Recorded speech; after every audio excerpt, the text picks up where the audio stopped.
Ayaw humiwalay eh. Ayaw ba humiwalay? Hindi hiwalay sa akin yan eh. Sarap ng buhay niya eh. Kaya ako nagpapakahirap lahat eh.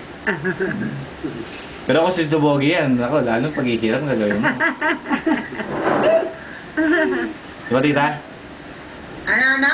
Kung si Tito Bogi yan, Oh. siyempre, lalong yung pagmamahal mo, bibigay mo sa kanya. Pero na nakaraan na, eh siyempre. Ala-ala na lang yun eh, Gary. Ano siyempre? Sabi ko nga sana huwag na siya mag-anak. Ah. Para yung mga anak ko na lang yung anak niya. Hindi anakan yun. Tsaka ang alam ko daw, tali na yun. Patali yun sa maliit. Ay, pwede pa siya talaga magpali ka, ha? Si Jeffrey, gusto ni Jeffrey, sabi niya, sana yung walayan na, kalimutan niya na. Ikaw na Pag mabalikan. ba nakaalis na, di wala na. Siyempre, hindi kayo umalis yung Kasi makasustento ako eh. Ay, hindi.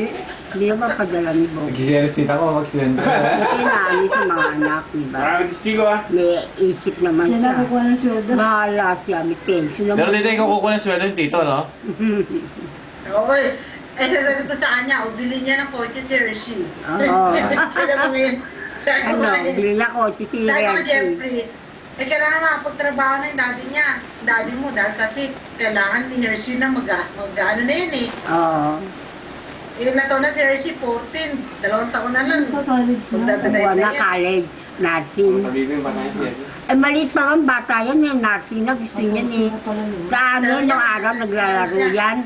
Ako, siya raw, doktora, gagamot sa mga bata. Sabihin nga, sabihin mo. Ha? Dahil